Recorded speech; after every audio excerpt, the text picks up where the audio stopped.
Voilà, bonsoir, que la paix, que la grâce du Seigneur soit avec vous. Et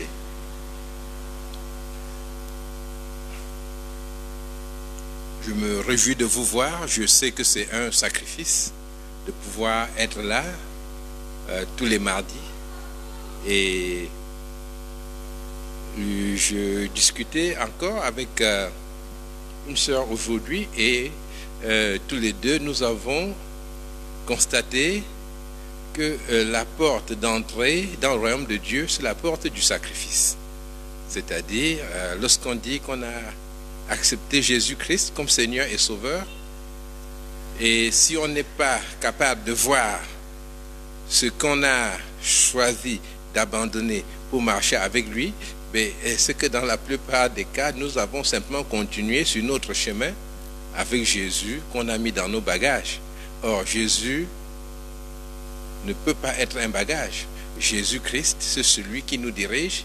Il exige d'être celui qui nous porte, celui qui montre la route. Et donc, le Seigneur bénira ce sacrifice et aussi à ceux qui sont en ligne et qui écoutent la parole de Dieu. Je vous invite, après avoir suivi l'étude biblique, à lire aussi les passages qui ont été présentés pendant l'étude biblique pour qu'elle vous soit vraiment profitable. Parce que le but de l'étude biblique, c'est effectivement de connaître la Bible et de la connaître d'une façon qui nous conduise à l'action. Parce qu'une connaissance qui ne conduirait à aucun changement autour de nous, ce n'est pas une connaissance utile. La connaissance de Dieu est une connaissance utile, une connaissance transformante. Et la parole de Dieu, eh bien, cette parole, c'est Jésus-Christ lui-même. Il se donne à nous. Et nous devons saisir sa parole et nous y attacher vraiment. Donc, nous allons aborder les responsabilités du croyant dans la famille de Dieu. Et la semaine passée, si vous vous en souvenez, j'ai parlé de toutes les ressources que la famille de Dieu mettait à la disposition du croyant. Et la famille de Dieu, c'est l'ensemble des chrétiens que nous sommes ici, sur la terre, et cette famille de Dieu est représentée par les églises locales. Et donc si on peut considérer l'église de Dieu sur la terre, mettons comme un continent, alors les églises locales seraient comme des pays qui forment, n'est-ce pas, ce continent. Et le croyant est rattaché à la famille de Dieu, c'est-à-dire à toute l'Église, par le Saint-Esprit, mais il y est rattaché physiquement par l'Église locale. Et cela fait que les responsabilités que nous allons voir sont principalement des responsabilités envers l'Église locale, même si le croyant peut être appelé à servir la famille de Dieu à travers des ministères qui vont au-delà des dénominations. Par exemple, un ministère dans la littérature chrétienne, un ministère dans la production des traités. Il y a aussi des ministères d'évangélisation qui concernent plusieurs églises ou bien tout le peuple de Dieu à la fois. Mais en général, le croyant travaille dans la famille de Dieu au sein de l'église locale où il se trouve. Et il y a aussi une autre responsabilité du croyant dans la famille de Dieu qui est une responsabilité envers le monde, parce qu'il faut maintenir la réputation des enfants de Dieu. Et le monde est prompt à nous attaquer, à attaquer les enfants de Dieu, à dire voilà, il a fait ça alors que c'est un croyant, et donc nous devons adopter, autant que cela dépend de nous, une attitude irréprochable dans le monde. Dans l'épître de Pierre, la première épître de Pierre, au chapitre 2 et au verset 4, nous lisons « Approchez-vous de lui, pierre vivante, rejetée par les hommes, mais choisie et précieuse devant Dieu. Et vous-même, comme des pierres vivantes, édifiez-vous pour former une maison spirituelle, un saint sacerdoce, afin d'offrir des victimes spirituelles agréables à Dieu par Jésus-Christ. Alors Pierre parle de Jésus-Christ comme une pierre vivante. La pierre ici, ce n'est pas juste un élément, enfin, ce n'est pas un élément statique, la pierre qu'on ramasse. Il dit la pierre vivante, mais il parle de la pierre parce que la pierre vient contribuer à bâtir un édifice. Donc nous sommes des pierres, mais des pierres vivantes. Donc nous devons nous intégrer à l'édifice de Dieu. Dieu construit en quelque sorte sa maison et nous sommes des éléments de cette maison. Ce qui signifie que tu dois te considérer comme un élément essentiel dans la construction de la maison de Dieu. Je ne sais pas si vous avez vu une maison construite avec des pierres. En général, quand on enlève une pierre, ça se voit, n'est-ce pas? Et enlever une pierre ou bien une pierre qui bouge, qui n'est pas à sa place, ça va réduire la stabilité, la solidité de la maison. Alors, l'église locale, si vous vous rappelez les paroles de l'apôtre Paul, l'église locale est appui et colonne de la vérité. C'est-à-dire que l'église locale repose entièrement sur la vérité, donc sur la parole de Dieu. Nous avons parlé beaucoup de vérité, n'est-ce pas, pendant ce mois qui est le mois dans l'église dont nous faisons partie, de la vérité. Et l'église locale est entièrement adossée à la vérité de Dieu et elle soutient cette vérité.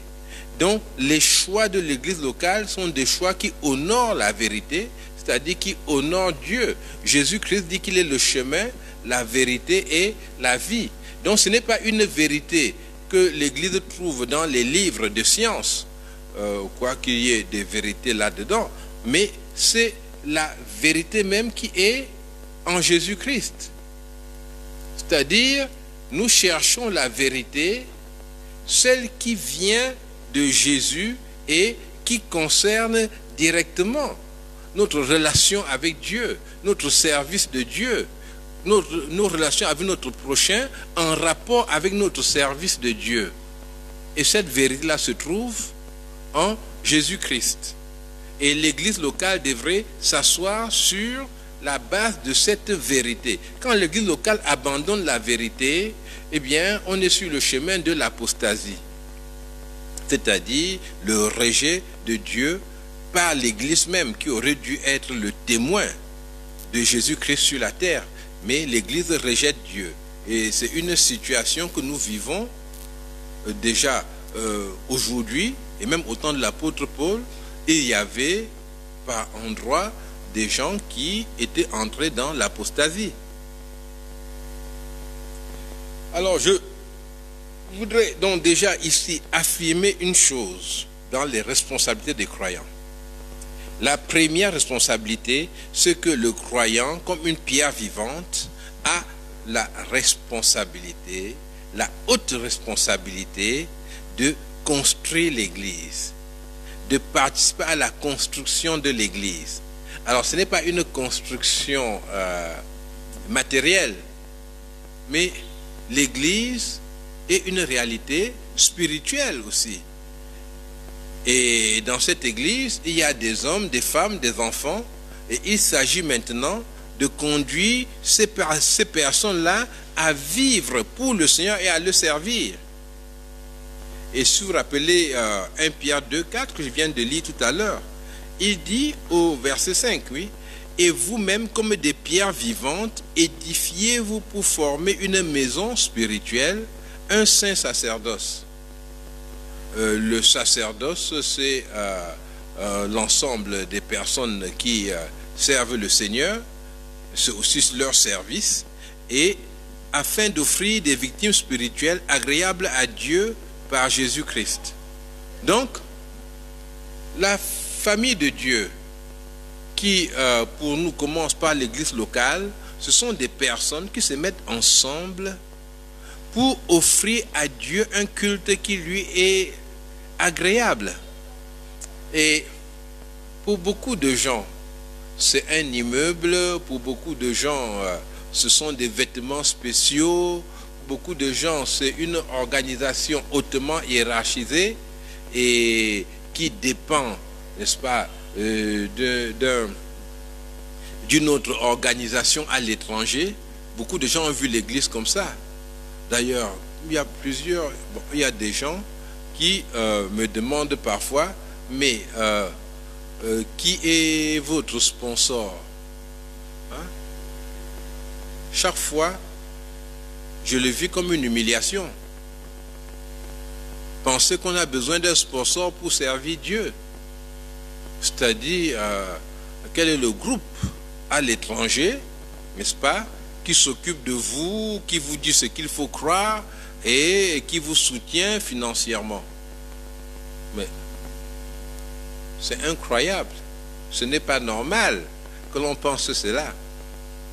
D'ailleurs, ce qui arrive à beaucoup d'églises, hein, à certains, oui, à plusieurs groupes, c'est qu'au départ, ils se disent, on va nous soutenir de l'étranger. Ça commence à nous soutenir de l'étranger, mais ce qu'ils ne voient pas bien, c'est qu'à la fin, leurs propres cotisations, leurs propres offrandes sont tellement importantes qu'il y a une part de leurs offrandes qui part à l'étranger et le mouvement s'inverse, mais ils n'en sont pas conscients. Et on a beaucoup de grosses églises comme ça qui, en fait, contribuent, enfin, au départ, les locaux pensent qu'ils sont soutenus, mais à la fin, c'est eux qui contribuent plutôt au bien-être d'autres personnes qui sont à l'étranger, qui vivent déjà très bien, qui n'ont pas besoin de cet argent, mais qui le reçoivent de leur part. Alors, nous avons l'obligation de construire l'église locale. Cela signifie, premièrement, nous devons participer à la vie de l'église. On participe à la vie de l'église par sa présence. Nous devons être présents aux réunions de l'église. C'est tellement élémentaire qu'on oublie de le dire. Et beaucoup de prédicateurs font croire aux croyants qu'il peut venir à l'église s'il veut, s'il a le temps. Mais c'est faux. Être à l'église et à toutes les réunions, c'est une obligation. Il faut qu'il y ait une raison vraiment valable pour ne pas être là. Et l'église, mais c'est la maison de Dieu, c'est votre maison. Et les réunions de l'église, qui sont des réunions où vous êtes attendus, sont alors des réunions obligatoires. Évidemment, on ne va pas vous demander d'être tous présents à la chorale. Vous n'êtes pas membre de la chorale. Mais il y a des réunions qui sont des saintes convocations, qui sont des moments où nous nous assemblons tous pour dire à Dieu, Seigneur, nous voici. Eh bien, c'est important que nous soyons là. C'est quand même, à la limite, une superstition de penser qu'on peut ne jamais être dans les études bibliques, ne pas être présent, et ensuite estimer que l'on connaît la Bible parfaitement. Il y a beaucoup de chrétiens qui passent une semaine, 2 semaines sans lire la Bible. Ils ne la lisent que quand ils sont dans une église. Mais ils sont actifs à ceci, à cela, et parce qu'ils sont chrétiens depuis longtemps, ils pensent qu'ils connaissent la parole de Dieu, mais ils ne la connaissent pas. La parole de Dieu, puisqu'il y a beaucoup d'étudiants parmi vous, mais c'est comme une unité de valeur, ou bien comme plusieurs unités de valeur, et qu'il faut apprendre et être capable de savoir ce qui est dit là-dedans. La participation aux activités de l'Église doit être ressentie par le croyant comme une obligation. Voilà quelque chose qui construit l'Église, surtout lorsque chacun y participe de bon cœur, étant ouvert aux autres et leur accordant de la considération. Et j'insiste sur cette considération, parce que l'Église doit être respectée au plus haut point. L'Église de Dieu doit être estimée. Ce sont les enfants de Dieu. Si vous regardez tous les pays au monde, là, vous voyez les enfants des présidents, on les respecte. Même ceux qui les insultent ne le font pas en public. Bon, sauf dans certains cas. Mais en général, on les respecte parce que ce sont les enfants de personnes puissantes. Les enfants de Dieu, mais sont les enfants de celui qui est le plus puissant, celui qui a créé les cieux et la terre, dont nous devons les respecter. Par exemple, un croyant n'a pas le droit de gronder l'Église. Vous êtes tous des fous, vous ne comprenez rien, vous êtes bêtes, c'est une église d'idiots. Non, on ne peut pas, parce que c'est l'église de Dieu. À moins que vous trouviez que ce n'est pas l'église de Dieu. Évidemment, bon, si on gronde pour réveiller les gens, cela peut se comprendre. Mais que ce soit vraiment parce qu'on se met au-dessus du peuple de Dieu, c'est inadmissible. Dieu n'a pas permis à Moïse de gronder le peuple de Dieu. Moïse ne pouvait gronder le peuple de Dieu que lorsque Dieu lui-même le grondait. Il ne pouvait pas être exaspéré tout seul et dire, voilà, est-ce que c'est de ce rocher que je fais sortir de l'eau, c'est terrible ce que vous faites là, vous pensez quoi? Non, Dieu ne voulait pas. Parce que même Moïse a dû apprendre à respecter le peuple de Dieu parce que Dieu avait mis son nom sur le peuple. Et c'est important. Beaucoup d'enfants de Dieu passent à côté de bénédictions que Dieu a préparées pour eux parce qu'ils s'attaquent à l'église de Dieu. Et ils rigolent, ils racontent des histoires sur des gens de l'église de Dieu, des enfants de Dieu, et ils ne discernent pas que là sont les intérêts de Dieu qui sont attaqués. En deuxième lieu, le croyant doit participer financièrement aux activités de l'Église. Sur ce point, je voudrais être clair. Vous savez, il y a des églises qui enseignent la dîme. C'est-à-dire, le croyant doit donner 10% de ses revenus à l'Église. Alors, la dîme, c'est une question de l'Ancien Testament, et c'est une question d'ailleurs qui, même dans l'Ancien Testament, est complexe, parce qu'on regarde Israël, on voit qu'ils ont rarement donné la dîme, comme Dieu le demandait, puisque dans Malachie, il y a encore un rappel pour dire donner la dîme. Ne vous inquiétez pas, Dieu va vous bénir. Et dans la Nouvelle Alliance, pour ceux qui sont sauvés, et même dans les rapports de l'apôtre Paul avec les peuples qui avaient cru, c'était les peuples païens en Europe, en Asie mineure, eh bien, l'apôtre Paul ne parle jamais de la dîme. Et ce qui est tout à fait normal. Parce que lorsque nous sommes sauvés, nous entrons dans la réalité de ce que les Juifs vivaient, simplement comme une image, n'est-ce pas? Pour les Juifs, venir donner la dîme à Dieu, c'est donner une partie de ce qu'ils ont dit, nous recevons tout cela de toi. Mais maintenant, nous savons que, effectivement, non seulement nous recevons tout cela de lui, mais nous avons reçu le salut même, qui est la vie éternelle, qui est absolument plus grand que tout ce qu'on peut penser. Eh bien, nous reconnaissons que tout ce que nous avons appartient au Seigneur. Mais alors, tout ce que nous avons. Et il importe donc de prendre le temps de prier pour savoir comment utiliser ce que Dieu nous donne. De ne pas se comporter vraiment comme un propriétaire, je fais ce que je veux de mon argent. Mais prier devant Dieu. Et de toute façon, l'Église doit enseigner aux croyants qu'il faut soutenir les activités de l'Église. Et ce soutien-là est un soutien financier, et le croyant qui soutient les activités de l'Église, effectivement, a aussi le droit ou même le devoir de savoir comment sont utilisés les fonds qui sont donnés à l'Église. Donc, c'est ça la participation financière, qui n'est pas seulement de donner, mais qui est aussi une certaine forme de contrôle de ce qui se fait. Ce qui fait que l'Église doit avoir un minimum de transparence.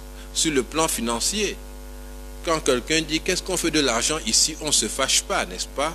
En disant voilà, hein, tu as même donné combien, on va te rembourser. Non, ce sont des paroles orgueilleuses. Mais on lui explique. L'Église a des tableaux, n'est-ce pas, pour dire voilà comment l'argent est géré. Et pour montrer aux croyants, pour les rassurer sur ce qui est fait avec ce qu'ils apportent. Et ce que le croyant apporte aussi doit être en rapport avec les projets de l'Église, avec la taille, la dimension à laquelle l'Église veut intervenir dans la société. Par exemple, si on envisage de construire une église ou bien d'envoyer des missionnaires dans un endroit donné, alors notre participation doit être adaptée, n'est-ce pas, aux besoins de l'Église. Et nous ne participons pas simplement pour dire voilà, j'ai tel montant à donner. Non, nous participons avec la certitude que nous le faisons au nom du Seigneur Jésus-Christ. C'est l'argent qu'il nous a donné et nous le donnons pour l'œuvre de Dieu, donc de façon responsable. Nous ne participons pas uniquement dans l'attente d'un remboursement de Dieu, hein? C'est-à-dire j'ai donné ceci, Dieu va me rendre 100 fois plus. Non, mais nous participons avec un esprit de sacrifice. Mais que Dieu rende 100 fois plus, c'est écrit dans la Bible. Même si ça fait rire et que des gens l'ont utilisé n'importe comment, nous ne pouvons pas effacer cela, hein? Dieu est un Dieu qui dit à moi, n'est-ce pas, à moi appartient l'argent, l'or, et Dieu est capable de nous bénir financièrement au-delà de ce que nous pouvons penser ou imaginer. Il ne faut pas que nous disions que ce n'est pas vrai parce que nous sommes contre la doctrine de la prospérité. C'est dans la Bible et nous le croyons. Mais lorsque vous donnez, vous le donnez avec un sens de sacrifice. La Bible dit, c'est l'apôtre Paul qui dit que Dieu aime celui qui donne avec joie. Et il dit d'ailleurs qu'il y a plus de joie à donner qu'à recevoir. Donc l'apôtre Paul met notre salaire immédiatement dans le fait de donner, hein? Il y a plus de joie à donner qu'à recevoir. Il ne dit pas d'aller te coucher et de calculer j'ai donné combien et tu multiplies par 100 et puis tu dis Seigneur, ça commence quand le remboursement? Non, hein? C'est pas comme cela qu'il veut que tu agisses, mais que tu aies la certitude que l'Église ne va jamais t'appauvrir. Le troisième point, le croyant doit assumer des responsabilités dans l'Église. Alors là, je voudrais vraiment être pratique aujourd'hui, hein. Assumer des responsabilités dans l'Église, cela peut être des responsabilités pratiques, des responsabilités publiques, excusez-moi, c'est-à-dire des responsabilités qui viennent d'une nomination, d'une attribution. Par exemple, on dit, voilà, désormais, vous êtes responsable des chants, hein? C'est public et vous assumez cela. Et vous l'assumez avec joie. Lorsque l'Église a constaté des dons, des capacités que vous avez, eh bien, l'Église vous appelle à les mettre à son service. Vous le faites avec joie. Vous devez être comptable ou bien responsable des femmes. On vous invite à être ancien. Tout cela sont des responsabilités publiques. Mais il y a aussi des responsabilités discrètes, qui sont des responsabilités sans nomination. Et justement, vous n'avez pas besoin d'attendre qu'on vous nomme pour assumer des responsabilités. Par exemple, si vous choisissez le ministère de l'intercession, mais qui viendra vous dire de ne pas faire ça? Vous allez intercéder.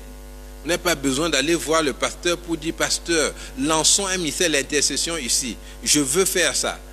Bon, et puis le pasteur va dire, oui, donc tu vas être responsable de l'intercession.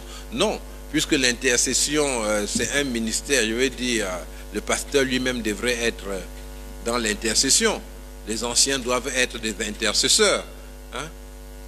Mais vous pouvez choisir ce ministère de l'intercession. Donc vous connaissez l'Église, vous savez quels sont les sujets de prière des uns et des autres, mais vous en connaissez. Et vous prenez ainsi soin des autres personnes dans l'Église en les portant devant le Seigneur. Vous voyez, vous êtes utile dans la famille de Dieu. Vous êtes une pierre vivante. Vous n'êtes pas une pierre lourde comme un poids mort qui est là. Hein? À quoi ça sert? Juste à remplir un banc? Non. J'ai pris ce ministère. Il y a un autre ministère, par exemple celui de l'encouragement. L'encouragement, la compassion, assister les malades, leur rendre visite. Et ce ministère-là, si vous le choisissez, mais ne vous imposez jamais, n'est-ce pas? Parce que il y a des églises un peu où il y a des jeunes gens qui choisissent ce ministère de l'encouragement, la compassion. Ils vont chez des personnes à 10 heures, à l'heure où peut-être il y a une dame qui est en train de faire la cuisine et ils veulent l'obliger à l'écouter, mais à l'écouter pendant 1 heure ou 2 heures, alors qu'elle a la nourriture au feu, ou bien elle a son mari qui arrive à midi. Non, on ne s'impose pas là-dedans. Il faut beaucoup de tact dans ce ministère de l'encouragement. Et cela demande de la sagesse. L'apôtre Jacques dit, enfin Jacques, hein, Jacques le frère de Jésus, au premier chapitre de l'épître de Jacques, au verset 27, il est dit, la religion pure et sans tache devant Dieu notre Père consiste à visiter les orphelins et les veuves dans leurs afflictions et à se préserver des souillures du monde. Donc Dieu aime lorsque nous rendons visite, mais à des gens qui ont besoin de notre visite. Hein? C'est pas si j'ai mon ami Michel et j'aime aller là-bas causer avec lui et puis je le compte comme du temps passé, n'est-ce pas, au nom de Dieu. Non. Nous célébrons notre amitié, c'est tout. Et une autre possibilité de ministère, dans les ministères cachés, il y a l'aide financière qui demande beaucoup de sagesse. Parce que l'aide financière n'est pas destinée à nous assujettir les gens, n'est-ce pas? Hein? L'aide financière n'est pas destinée à rendre les gens esclaves de nous. Et l'aide financière demande beaucoup de sagesse. Et parfois, il vaut mieux passer dans certaines églises, n'est-ce pas, par le service qui s'occupe de ces questions-là, pour ne pas avoir des gens qui vont dépendre de vous pratiquement pendant toute la vie et vous considérer comme leur bienfaiteur. Donc, l'aide financière, c'est important dans l'Église. Le Seigneur ne veut pas qu'il y ait des pauvres dans l'Église. Le Seigneur veut que dans son peuple, nous nous soutenions tous et que ce soutien-là ait une expression visible. Pas simplement on va prier pour toi, mais dire voilà, tiens ceci, ça va t'aider. On n'est pas obligé de donner de l'argent d'ailleurs, forcément. On peut donner aussi des vêtements, on peut donner enfin différents types de choses et cela fait partie d'un ministère dans l'Église. Alors le quatrième point ici, c'était de mettre à disposition donc nos compétences en général au service de l'Église locale. Ce que je sais faire, eh bien je suis disposé à l'enseigner au sein de l'Église si cela peut être utile aux autres.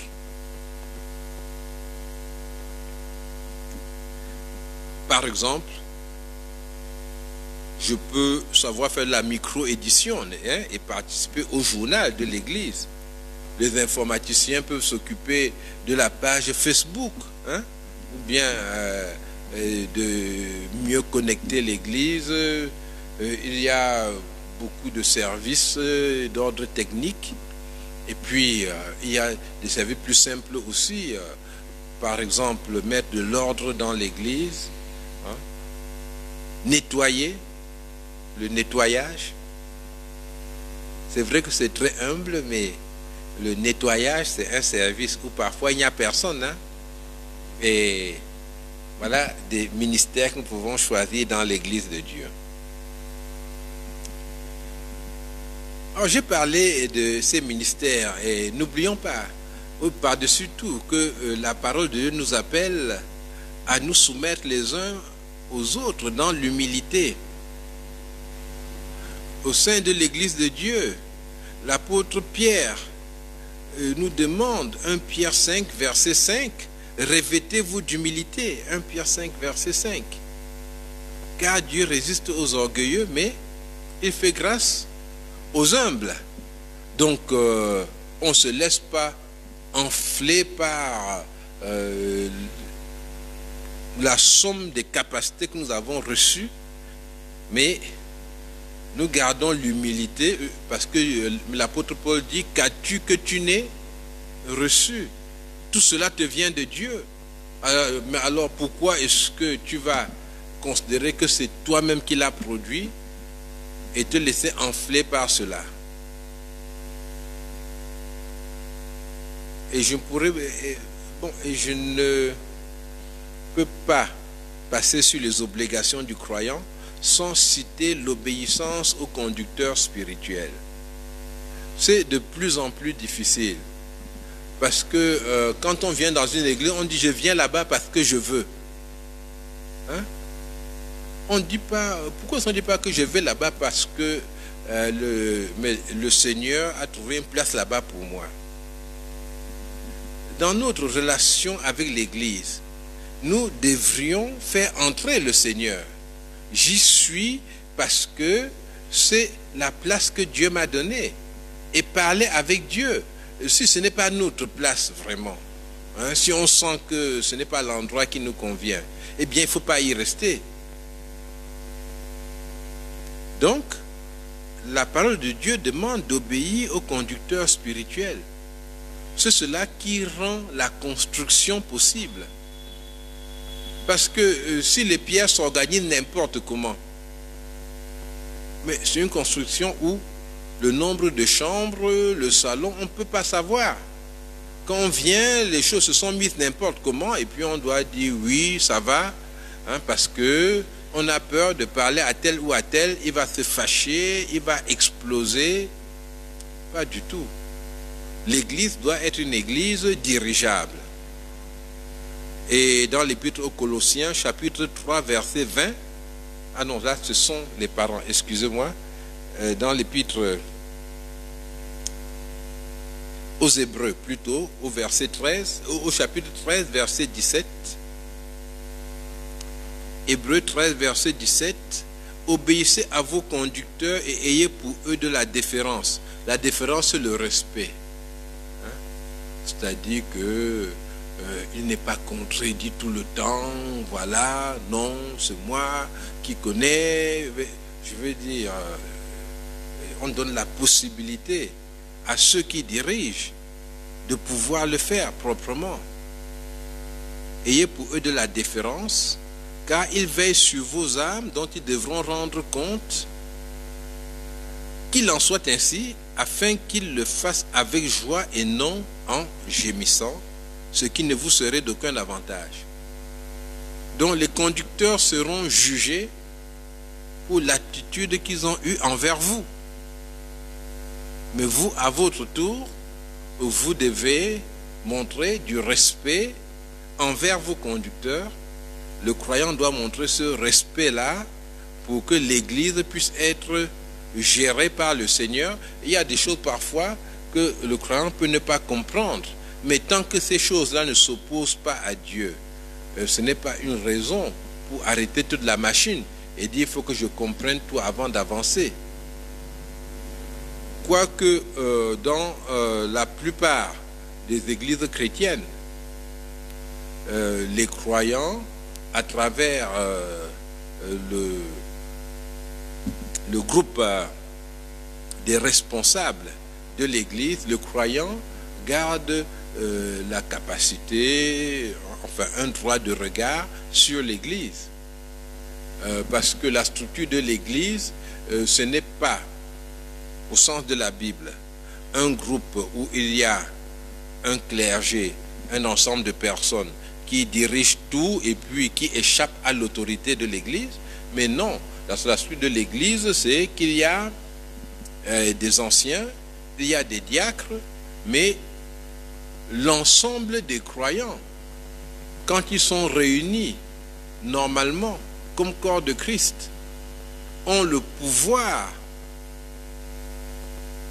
de prendre des décisions qui s'imposent au bureau de l'Église. C'est-à-dire quand il y a plusieurs chrétiens qui soulèvent une question, alors l'Église, le bureau de l'Église est obligé de prendre cela en compte. Et c'est ce droit de regard-là qui peut aussi empêcher que l'Église sombre dans l'apostasie.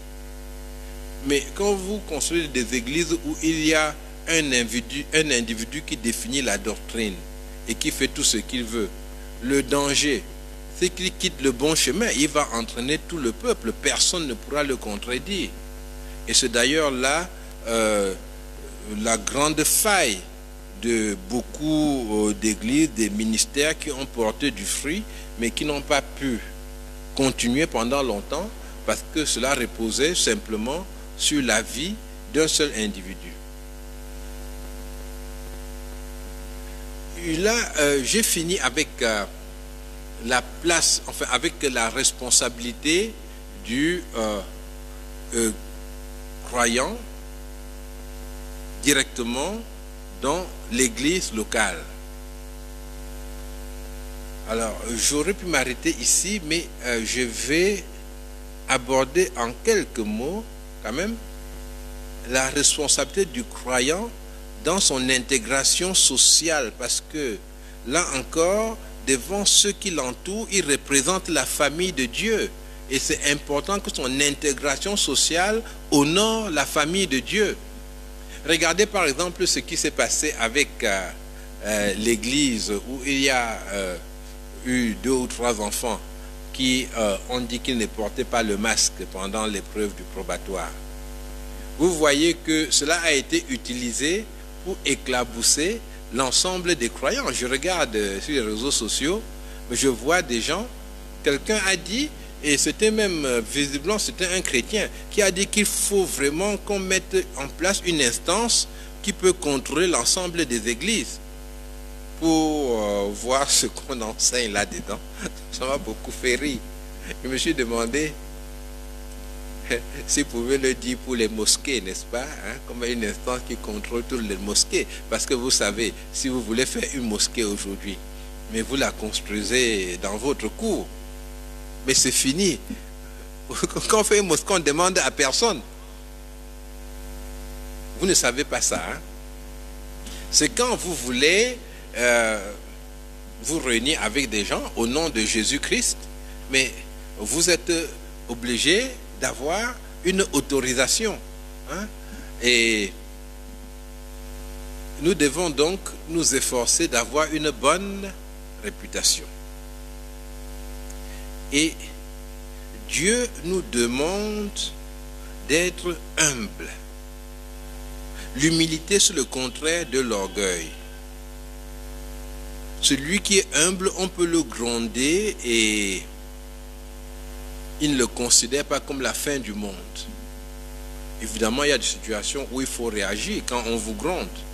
C'est des situations où vous pouvez laisser passer.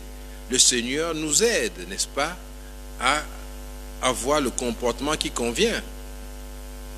Mais nous devons être humbles.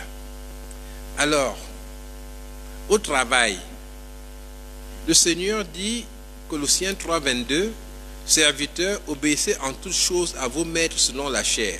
Alors, il y avait ce rapport de serviteurs et de maîtres. À l'époque, il y avait très peu de gens qui avaient des employés. C'était toujours avoir ses serviteurs ou bien ses esclaves.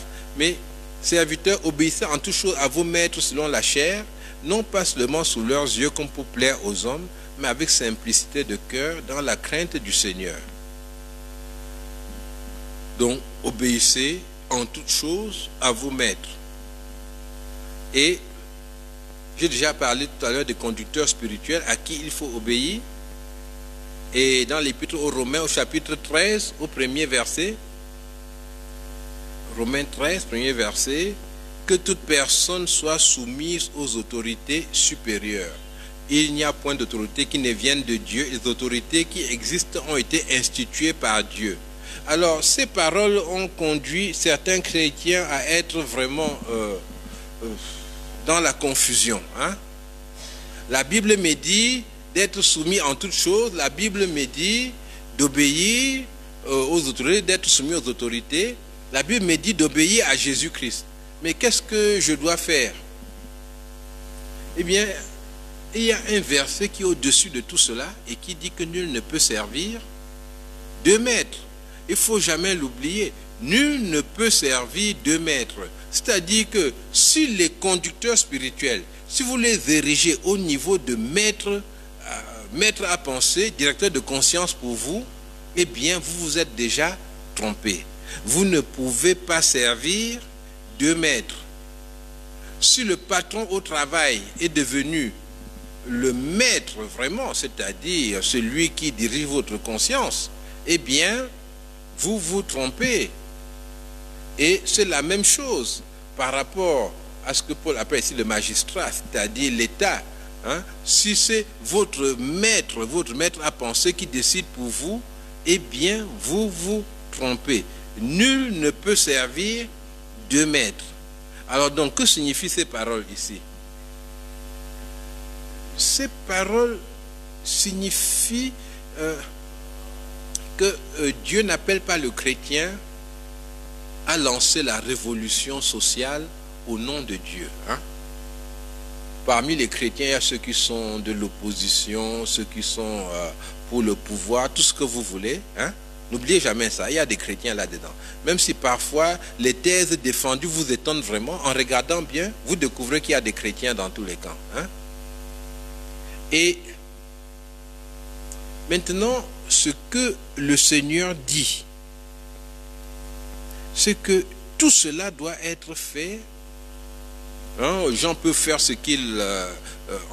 mais les gens peuvent avoir les choix politiques qu'ils veulent, mais il faut que les intérêts de Dieu soient préservés. Et Dieu n'est pas venu, Jésus n'est pas venu pour produire la révolution sociale. C'est d'ailleurs ce qui a beaucoup déplu aux Juifs. Parce que les Juifs attendaient un Messie qui serait le libérateur. Les Juifs voulaient un Messie qui allait les libérer de l'emprise des Romains. Parce que la Bible dit que le Messie va s'asseoir sur le trône de David. Or, David, c'est le roi courageux, le roi qui a élargi l'empire, qui a fait d'Israël un grand peuple. Et l'Église de Dieu est plutôt au milieu du monde, comme une frêle semence, mais fortement soutenue par le Seigneur, et qui, sous le vent la pluie, résiste et qui grandit sans cesse. Et l'Église ne revendique pas le pouvoir social. Il faut vraiment vous en convaincre. Et l'apôtre, sachant cela, ne veut pas encourager les chrétiens à aller dans la lutte sociale, c'est-à-dire à se spécialiser dans la lutte sociale. Bon, premièrement, la Bible n'a rien contre le fait que vous militiez ici ou là-bas. Je veux dire, ce qui est convenable, ce que vous marchiez avec le Seigneur Jésus-Christ et que vous défendiez des idées qui plaisent à Dieu. Mais Dieu ne veut pas que vous fassiez cela en disant que je le fais au nom de Dieu. Parce que le nom de Dieu, eh bien, ce doit être utilisé pour l'évangélisation. Le nom de Dieu c'est quand je veux faire du bien à l'autre directement, un bien qu'il reconnaît. Le nom de Dieu, ce n'est pas pour la lutte sociale, où je dis, je la fais exactement au nom de Dieu. Je ne sais pas si je me fais comprendre. Vous savez, il y a une quarantaine d'années était apparue une théologie en Amérique latine qu'on appelait la théologie de la libération. Et où c'était que quand il y a un dictateur, eh bien la pensée de Dieu, c'est qu'on doit tout faire pour éliminer le dictateur. Donc c'était une théologie apparue en Amérique latine où il y avait des dictateurs et où l'Église catholique pensait que c'était important d'être aux côtés du peuple qui s'était révolté et de soutenir les luttes sociales qu'il y avait. Mais non, ce n'est pas la pensée de Dieu. Dieu est contre la dictature, mais Dieu n'a pas pour but premier de chasser la dictature. S'il n'y a pas de dictature, Dieu se réjouit. Mais le but du Seigneur, c'est quoi? C'est de conduire des hommes, des femmes à la connaissance de Jésus-Christ. De prendre des personnes qui vivent dans les ténèbres pour les conduire à la lumière de Dieu. C'est ça l'amour de Dieu. Si c'est juste pour produire un changement dans le monde, Dieu n'aurait pas donné son Fils unique. Il ne serait pas mort pour ça. Il aurait fait la guerre, il aurait gagné. Mais Dieu veut les cœurs des hommes. Maintenant, l'apôtre Paul, quand il parle aux serviteurs, il dit « Obéissez en tout chose à vos maîtres ».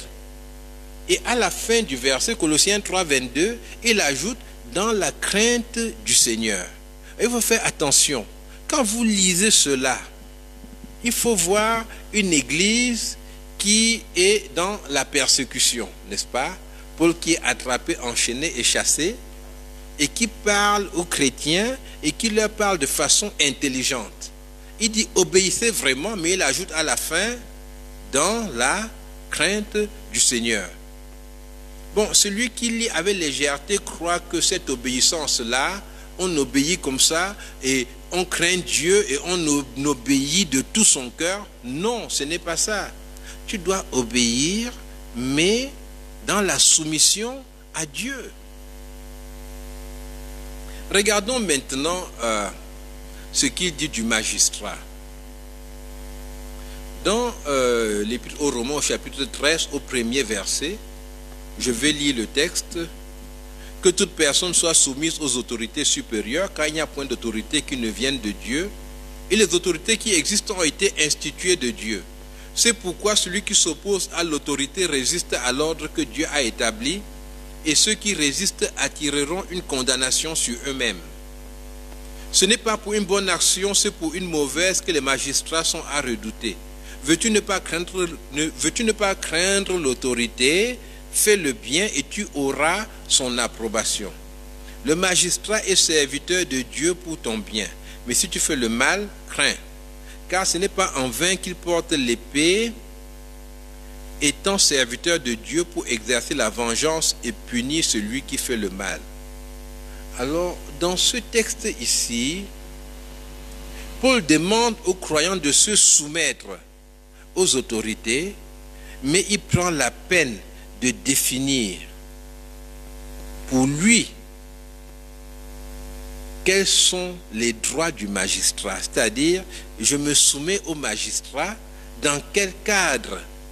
Et c'est dommage que beaucoup de gens lisent la Bible de façon vraiment légère.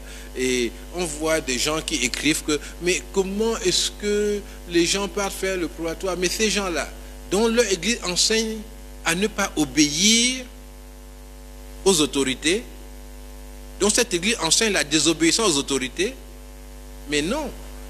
Quand j'ai vu ce qui s'est passé, j'ai compris ce qui s'est passé là-bas.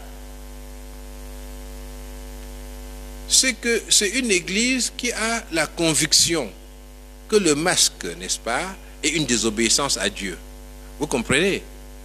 Vous et moi, nous savons que c'est une séduction. Hein? Ils ont tort. Mais c'est une conviction qu'ils ont. Et ils sont maintenant devant le problème d'obéir à Dieu ou bien d'obéir à l'autorité. Vous comprenez? Et ils disent maintenant que nous sommes prêts à perdre une année scolaire plutôt que de désobéir à Dieu. Et donc, bon, leur acte se place sur le chemin du sacrifice. Je ne sais pas si vous comprenez. Surtout des églises comme ça qui prônent la richesse, Dieu va nous bénir, va nous donner l'argent sur cela.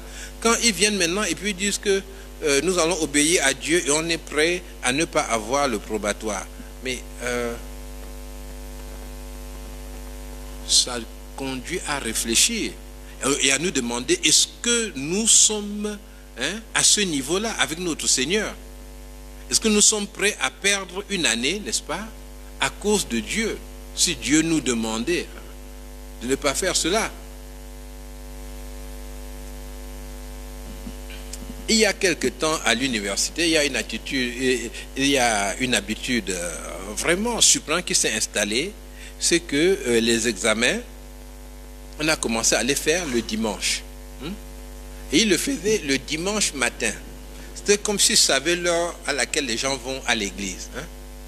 Donc, les enfants, les enseignants, on ne va pas à l'église le dimanche parce qu'on est en train de faire les examens. Et après cela, il y a même eu des enseignants qui programmaient leur cours de rattrapage le dimanche, mais à l'heure du culte toujours. L'après-midi, non, il ne veut pas. C'est le dimanche à l'heure où on va au culte.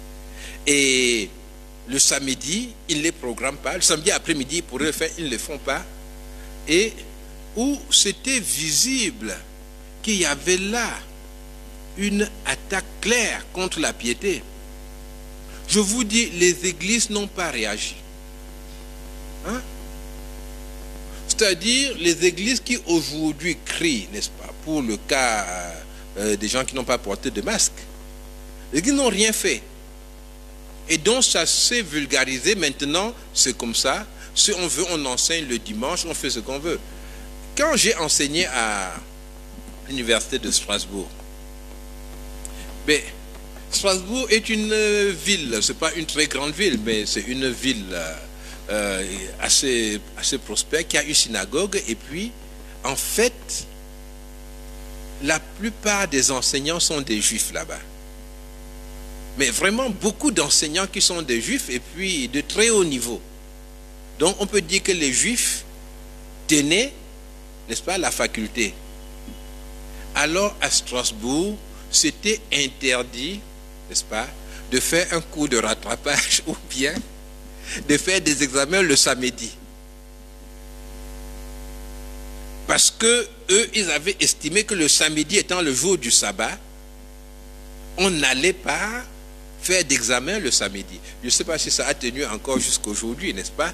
Mais on ne pouvait pas faire un examen le samedi. Mais c'est pour dire que notre sens de l'indignation, eh bien, il faudrait que ce soit une indignation bien dirigée, qui glorifie Dieu. Alors, le magistrat, ici au verset 3 et 4, est bien présenté. C'est qui? Eh bien, c'est un serviteur de Dieu. On peut afficher le verset 4. Un serviteur de Dieu pour ton bien. Il n'est pas serviteur de Dieu simplement, comme ça, il est serviteur de Dieu pour ton bien. Et dans quel cas il faut le craindre? Il faut le craindre si tu fais le mal. Et au verset 3, il dit, ce n'est pas pour une bonne action, c'est pour une mauvaise que les magistrats sont à redouter.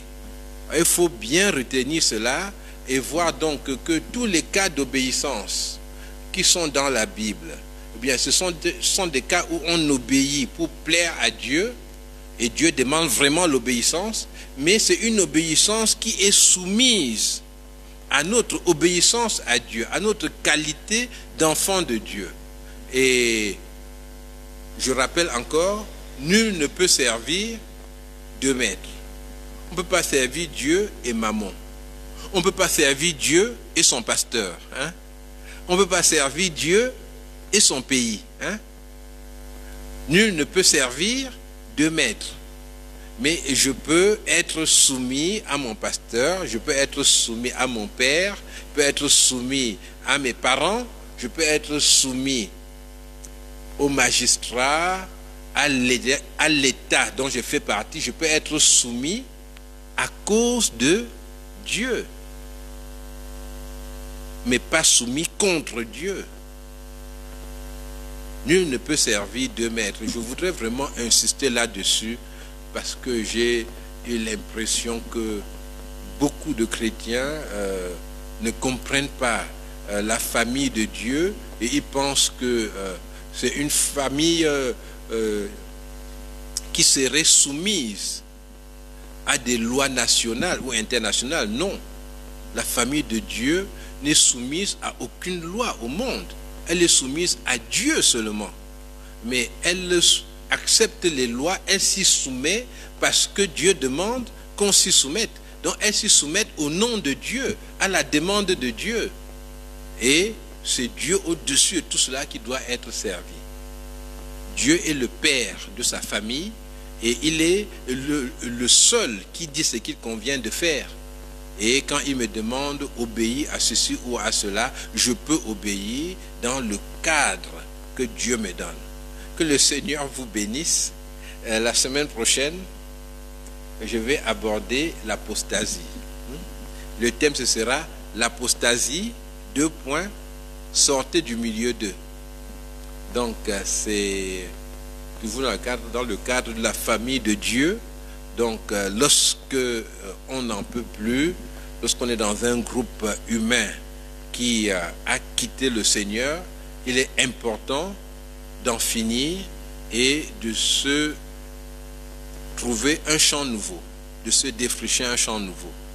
Et nous devons apprendre à discerner l'apostasie. C'est important pour vous. Hein? Quand on voyage, par exemple, hein, on va à Douala et puis il y a une église à côté de la maison et puis on y va régulièrement. Ben, il ne faut pas que ce soit un groupe qui a apostasié. On ne va pas s'y associer. Donc, que le Seigneur vous bénisse et qu'il vous garde. Amen. Nous allons prier. Père merveilleux et bon, je te prie que tu demeures avec nous et que tu remplisses nos cœurs de ta sagesse, de ta science. Seigneur, tu es le Dieu qui subvient à nos besoins. Tu es le Dieu qui nous rend capables d'obéir dans l'humilité. Et tu es le Dieu qui nous rend capables aussi de discerner ta pensée pour marcher avec toi, pour te servir et te glorifier. Seigneur, je te prie que tu bénisses notre intégration sociale, que nous donnions de toi une image qui t'honore, qui te glorifie. Père, je te prie que tu nous donnes d'assumer nos responsabilités dans l'Église et que nous choisissions avec ton Saint-Esprit la tâche ou les tâches que nous allons faire et que nous assumions cela de tout notre cœur. Seigneur, accorde-nous d'être vraiment utiles pour toi et donne-nous, Seigneur Jésus, de rester avec toi dans l'alliance que nous avons faite avec toi par le sacrifice.